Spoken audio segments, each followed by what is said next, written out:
Thank you most kindly for staying with us on the program. It's time for us to look at the legal conversation, or at least the legal side of it, as people continue to talk about selective justice, one system, two different sets of people, or two systems, one set of people, especially considering the events of the past couple of days. One concerning ValueJet and Fuji legend and star K1, the other one concerning Odoeme Air and a certain Comfort Emanson, who has just been released from detention. Well, let's quickly hear this soundbite from her release and follow up on what is to come, especially looking at the legal provisions and some of those issues around whether justice was served and whether there is a certain double standard when it comes to applying the carrot and the stick, as the case may be, over the past couple of days regarding the issues in Nigeria's aviation sector. So have a listen to Comfort Emanson, who has just been released and is likely going to become an ambassador of Odoeme Air. All right, before we get to that soundbite, we're going to bring in our next guest, who is someone who understands the law. Barrister Professor Victor Odoeme is here to provide some legal expertise and analysis on this one. Barrister, thank you so much for stopping by. Good evening. Good evening. It's good to be here. Thank you so much for joining us. As a Nigerian, I wonder what your 2 cents are about all that has transpired, because everyone seems to have an opinion about what happened, how it was managed, and the outcome that we're dealing with right now. Okay, the first thing to say is that those incidents are condemnable acts. And I want to also start from the premise that the incidents were not properly managed. I think no matter what happens, the Constitution of the Federal Republic of Nigeria says every accused person is innocent until otherwise proven. So irrespective of the offense the person has committed or has been alleged to commit, the Constitution is a primus inter pares of laws in Nigeria. It's the first and the foremost. Every other thing that doesn't align with it is wrong. So the Constitution says everybody who has been charged is innocent. So not even somebody who has not been charged. And I think in the case of the young lady Emerson, I think that was taken too far. I'm not by any means condemning what she did or what she's alleged to have done, because I wasn't there, I haven't read the facts, or just media comments that were saying. Then for the one of Kwam 1, it's also not a very good one, and I learned to apologize shortly after. But these are indicators that we need to do a whole lot more about the human person and how we relate with each other in Nigeria. If you every constant traveler in Nigeria knows that things are not good in the airports. The delays, they are endlessly. Every delay is a technical, whatever, even when the aircraft is not on ground, or even when the aircraft wasn't even planned to take off, and so on and so forth. So I think this is an opportunity for us to, perhaps the authorities, to look at these issues again and redefine, standard procedures for handling of such incidents. That's my take. All right. And you talk about the law, and I think it's very important that we focus on that, because the overarching commentary is that two similar incidents, whatever it is, I mean, there are some experts who say, listen, one is you're talking about a passenger who has already boarded, who was on board and wasn't following the instructions. The other is a passenger who has been denied access to the plane and who is, ventilating, albeit in a manner that is unacceptable based on the rules and regulations. However, two different outcomes. K1 had the opportunity of making a video, apologizing, and it looks like he got a slap on the wrist. From 6 months that was initially announced as his no-fly ban to 1 month. And the other is this speedy charging and detention of an individual who also reportedly violated the rules and regulations. What do you have to say about this perception that there is one system but that operates in two different fashions depending on your social status? Yeah, it's obvious from what happened that there's a double standard here. And that's not good for the law. It's not good for the enforcement of laws when you start doing things like this. You know, once an offense has been committed, like I said, whereas you're deemed to be innocent, the standard procedure must be followed. Kwan Wan was alleged, in fact, he stopped an aircraft that was moving, you know, endangering the life of all the onboard passengers, the aircraft itself, the airport, and integrity of the aviation system in Nigeria. So I think he has committed a bigger offense than the young woman who was probably taking selfies or on call inside the aircraft. But all the same, it doesn't matter what really happened. But the point is that the law is supposed to be blind to persons. But I think in this case, the law was saying, you know, which is not right for the law. Kwan Wan had opportunity to make videos. Apparently, he was not arrested. The young lady in the aircraft of Odoeme was, I think she was poorly treated, because left for me, I think there would have been a better way to deal with her. What if she was a politician? After all, we had instances where people like Oshomole and some other politicians did things like that, and nothing came out of it. It ended on the news. You know, the young lady should also have been given respect. This is not encouraging for the young people, because they are looking forward to say that, oh, the law protects a certain kind of people. And the majority of the Nigerian citizens are watching, young persons in particular. The idea of shouting, "Who, you know, do you know who I am?" That's a common language in Nigeria. That from the events of that day, that takes a hold in Nigeria, which is not very good, both for the law and for the persons. Right. I suppose, as the case is usually in Nigeria or in some other parts of the world, this type of notoriety could actually bring some sort of fame and support for so many people. But let's have a listen to the reactions following her release from detention a couple of hours ago. The passenger aboard Odoeme Air, Comfort Emerson, and her thoughts immediately after release.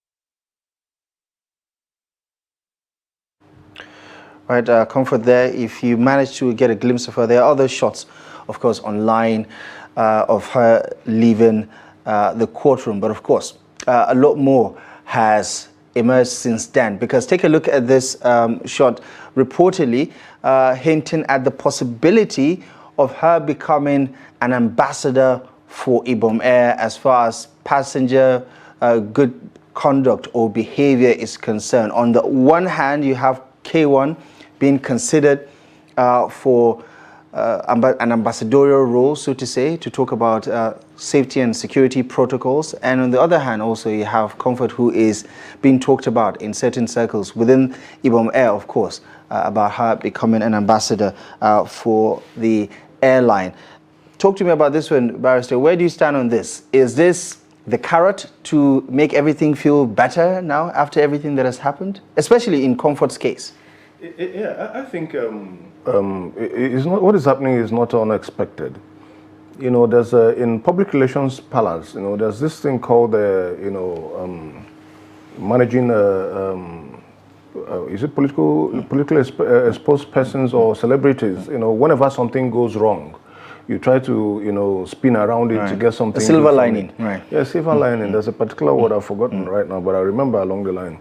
So I think this is more like you know, a fence-maiden expose. I'm sure they have taken time to look at the incidents, you know, read the reports, you know, watched the clips, to come to the conclusion that, look, this could have been done better. And this by way of placating the persons not to take action, which is also not a good development for the law. Some of these things are the issues that are supposed to be discussed in court, you know, so that we can strengthen our jurisprudence. So then the part of, you know, making them ambassadors is also something that is laughable. An offense has been committed. For heaven's sake, there's no provision for the law where offense is committed and properly taken note of and people are just sent away like that. Even though they may fall within the range of offenses that are deemed compoundable. But then the procedure, the criminal procedure... This could look like a misdemeanor in the eye of the law? Yeah, not whether it's misdemeanor or not. What I'm trying to say is that, there's a certain offenses that the law says that you can actually discuss outside the eyes of the public. That's what I mean by compoundable. You can agree within yourself to say, let's settle. But then, assuming this falls within that, now, but the procedure has not been followed. The act constituting the crime has not been properly defined. So as I'm standing here now, apart from the fact that apart from the saying that she was probably, operating her phone when she wasn't supposed to be operating it, have we established what offense was committed? Have we taken enlisted the proper legal procedure? We should be able to exonerate her, right? Or, punish her before we start talking about giving them opportunity. Yeah. All right. So let's have a second look at some of those provisions of the NCAA, Nigerian Civil Aviation Act, just to once again refresh our minds about what the provision says and what constitutes a violation. Section 85 of the Civil Aviation Act. Have a look at this one, Barrister. 85 sub 3 says using or operating devices like phones in ways that interfere with aircraft systems against crew instructions is an offense, even though we don't know what the punishment is, but it's well established, isn't it? It is. It's an offense according to the Civil Aviation Act. That's why I'm saying that an offense has been committed. Once an offense has been committed and reported, or apparently everybody had this, including the police, including the airport police, including the aviation authorities, the best thing to do is to allow the law to take its own course. It's not the NCAA coming up to say, to take action immediately without even, how did they get the reports, for heaven's sake? Right. Do you have a report of the incident? Have you gone to court? You're the judge, you're the prosecutor, you're the accuser, you're the prosecutor, you're the judge in the offense, and you're even the state that grants pardon. That's not fair. That's not fair to the law, and it's not fair to the society. What has happened is that these incidents will happen again, and we won't have any precedents upon which to discuss them. Right. We have lost an opportunity to develop jurisprudence. Do you think the minister's statement or his role in managing this particular situation has undercut the legal process? Yeah, it may seem so, but then if I still understand the law, the Minister of Aviation does not have a right, does not have an authority to control the policeman who at the airport who was supposed to charge this matter to court, right, or to report it to the authorities, or But I think that what he's doing is trying to manage a bad situation, both for the ugly image that will paint about the civil aviation in Nigeria to the rest of the world. I think if we do a whole lot more, letting the law take its course, we might be doing better than micromanaging them as they are being done at the moment. Right. As a member of the Barr, as an SAN, I would have thought the minister knew a lot more about preserving the processes that currently exist. But no, he knows. Yeah, he knows. But he's a lawyer. He's a senior advocate. Maybe political experience. But he's also an aviation minister. Exactly. Not the minister of justice. Exactly. But talk to me about what many say is a violation of civil liberties, so to say, to a certain extent, depending on how you look at it, because the videos of Comfort Emerson, for instance, has been circulating on social media, not necessarily in a flattering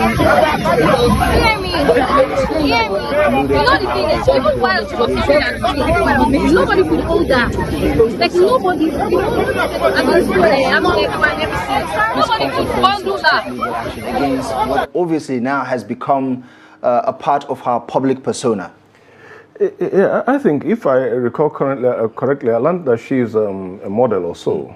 Right. I think the pathway for her is to do a spinning around the story and make the best. Right. Of course, I'm sure that if she herself posts this on her Instagram page, right, and discusses this, right, she will get more mileage than what she could get by going to the court. Now, her chances in court is something that I'm not sure of right now, because, like I said, the information we have is the information that has been put out there by Odoeme and maybe NCA. We haven't heard from her. So it would be unfair of me to say that, conclusively about what her chances are. But I think that if she goes to court, assuming what we saw was true, she has committed an offense, and obviously the punishment to be attached to it. That's what the law does. Once you get to court, you'll be given your day in court to explain yourself, and if you're found guilty, you're punished. Can these two cases be separated? Her violation of the rules and then what happened afterwards? Yes, very well. They are not by any means in one boat. They are not by any means in one boat. What she committed is an offense, but there's a civil wrong by the way the issues are managed. For instance, we saw that I don't think that was the best thing to do. There could have been a better way to get the airport security to move her away from the aircraft, or even detain her to a point where she becomes sober. But the idea of having to, Gestapo way, drag her out of the aircraft, look at her head hitting the steps while she was being dragged out of the aircraft. Her cloth was torn. Yes, even though she was unruly, but these things are a bit extreme. I think that's a different kettle of fish. And again, the issue of, her, pictures and all those going out there to the public is also an issue with data protection. It might be right to also find out who has done that and maybe, apply small sanctions also. Even though this is something you may not be able to manage because this happened in the public eye. And people have a right also to know what happened. Journalists probably would have been there. People who are, of course, these days, anybody who carries a phone has an Instagram account is a journalist. Unlike before that, we used to have gatekeeping mechanisms under journalism, but there's no such thing anymore. So anybody who says, look, I have captured this and I'm reporting on my Instagram page, for instance, or Facebook or so, may or may not be, breaching the law, provided it's just for the purpose of informing the public of what happened at the airport. But I think where the big problem is with the way Odoeme and the airport security handled her. There should have been a better way to do that instead of having to, lay her out like she is not significant. And this is bad more because of the way they treated Kwanwan a few days before. And like I said, these things are things that need to be definitely defined. The legal procedures are exhausted so that we don't keep having, such incidents going forward. As part of, following up on what is going on, we have had incidents again of a woman, I don't know how true it is, it's in social media, who was shouting that her bags were not carried by Odoeme. Right. And the flight couldn't take off that night. And nobody has heard about that. So the element of big manism in Nigeria should be taken away from the law so that we can also be treated as civilized nations. And looking at how sensitive the aviation sector is, right? Some have even made the comparisons that it looks like our aviation sector is turning to the notoriety of our famous motor parks, for instance, where this is, a commonplace, right? Give me your feeling about what this says about the services, but how normalized these incidents are. I mean, a lot of them have happened away from the cameras, away from the publicity and everything else. I mean, I'm sure you've traveled one too many times to have seen one or two of these incidents unfold right before your eyes. Yeah, so it's a bad situation, I must say, and something I think Kemo is in a better position to do, given his position, as a lawyer and then as a politician and currently the Minister of Aviation. The things that happen in Nigerian airports, they may happen in other places, but I think they oftentimes are not properly managed. Flights are cancelled, the passengers are not taken care of. You have an 8 o'clock flight coming from Lagos to Abuja. It gets to Abuja by 11 p.m. and they just say goodbye to you. Nobody cares how you find your way to your destination. One of the passengers who recorded the activities in the Odoeme where the woman, because of a woman, the aircraft couldn't move that night, said she was catching a flight by 4 a.m. the next morning. So what becomes of her? And other passengers who may even have some health need and the rest of them. So I think, because it's airports where, it's supposed to be an international territory, we need to be a little more civilized in that place. And I think there should be a room for housekeeping for the airline staff, the airline themselves, and the airport security, and the NCA generally on how these things are done. We can give them better faces. I'm not saying that anybody who commits offense should be let free. But then let the law take its course. And while the law is taking its course, remember that somebody who has committed an offense, even at the point of being accused, even at the point of being charged, is deemed innocent. Treat that person with that dignity of an innocent person as guaranteed by the Constitution of the Federal Republic of Nigeria. What if this young lady, for instance, decides today that I'm going to court? Yeah, she could be sent to prison for what she has done, but certain other rights has arisen. Do you think it's that severe? I mean, it looks like an offense that could be, No, I'm not talking about the offense. Now, I'm talking about even her own, the beauty of civil liability is that there's no limit as long as you're able to prove it. Right. As long as you're able to justify, create a case for yourself, a strong case for yourself, the court will be willing to, to hand down some handsome awards, if that happens. If the lady goes to court, that would also be nice. Let us even see what the details are. Let us also see the jurisprudence in that area and also add it, for others to learn. This is a teachable moment for everyone involved, isn't it? It is. Well, Prof, interesting hearing your thoughts on this one. Thank you so much for joining us on Daily Politics. Really appreciate you for stopping by this evening. My pleasure, always. Thank you so much for your time. Thank you. All right. And that is our show for you tonight. Thank you most kindly for joining us on Daily Politics. We'll be back tomorrow live at 8 p.m. Feel free to be a part of the next edition. I'm Abdullahi Ahmed. Thank you for your time. We'll see you soon.